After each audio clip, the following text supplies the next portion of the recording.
السلام علیکم ورحمۃ اللہ وبرکاتہ۔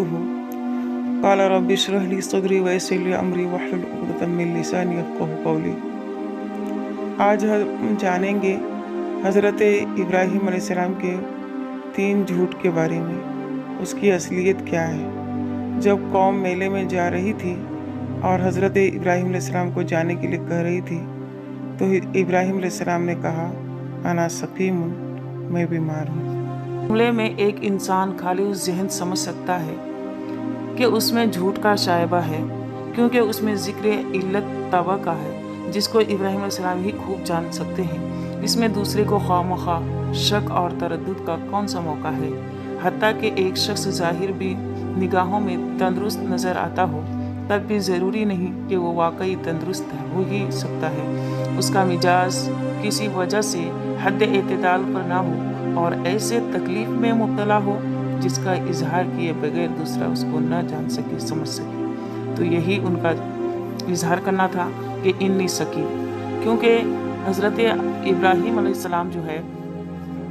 قوم کے بت پرستی سے عاجز ہو کر دلی رنجیدہ اور ذہنی طور پر ٹینشن میں تھے۔ اسی وجہ سے انہوں نے کہا انی سقیم، کہ میں بیمار ہوں۔ تیسری مرتبہ جب قوم وہاں میلے سے واپس آئے اور واپس ہو کر اپنے بتوں کی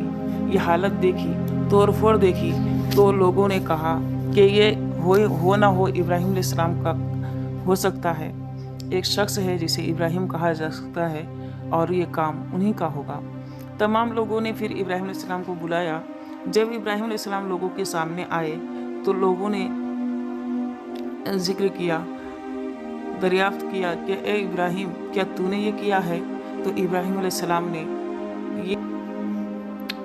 بل فعل کبیرہم، کہ بلکہ کیا اس کے بڑے نے۔ ابراہیم علیہ السلام نے یہ جواب دیا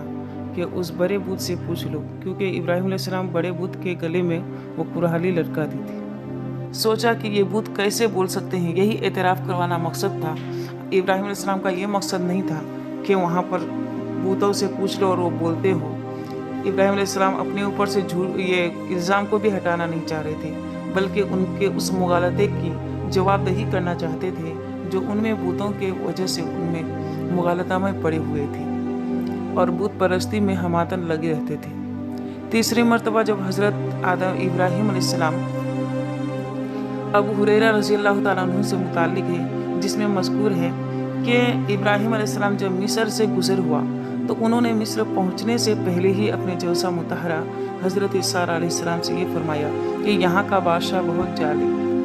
ظالم اور جابر ہے، اگر کسی حسین عورت کو دیکھتا ہے تو اس کو زبردستی چھین لیتا ہے، اور اس کے ساتھ مرد کو اگر وہ عورت کا شوہر ہے تو قتل کر ڈالتا ہے، اور اگر کوئی دوسرا عزیز ہے تو اسے کوئی تعرض نہیں کرتا، چھیڑ چھاڑ نہیں کرتا۔ تم چونکہ میری دینی بہن ہو اور اس سرزمین میں میرے اور تمہارے علاوہ دوسرا کوئی مسلمان نہیں ہے، اس لیے تم ان سے کہہ دینا کہ یہ میرا بھائی ہے۔ چنانچہ ایسا ہی ہوا، اور جب شب میں اس نے ارادہ بد کیا تو اس کا ہاتھ شل ہو کر رہ گیا اور وہ کسی طرح حضرت سارہ علیہ السلام کو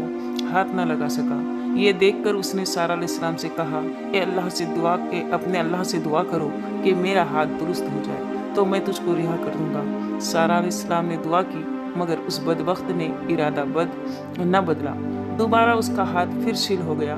تیسری مرتبہ پھر یہی تمام قصہ پیش آیا، تب اس نے کہا معلوم ہوتا ہے یہ جن ہے، انسان نہیں ہے، اس کو میرے پاس سے لے جاؤ، اور ساتھ ہی حضرت حاجرہ علیہ السلام کو حوالہ کر دیا، اس کو بھی اپنے ساتھ لے جانے میں تیرے حوالہ کیا۔ جب سارہ حاجرہ علیہ السلام کو لے کر حضرت ابراہیم علیہ السلام کے پاس آئی تو انہوں نے حال دریافت کیا، اور سارہ علیہ السلام نے مبارکبادی کہی اور کہا شکر ہے اللہ عز و جل کی کہ اس نے ہم کو اس فاسق و فاجر سے نجات دی اور آپ کے لیے ایک خادمہ اور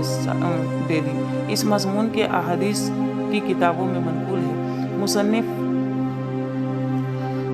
کتاب میں منقول ہے کہ انبیاء علیہ السلام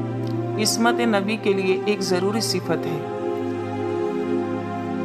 جبکہ خصوصیت کے ساتھ قرآن عزیز میں ابراہیم علیہ السلام سے متعلق امتیازات صراحت کے ساتھ ذکر فرمایا ہے،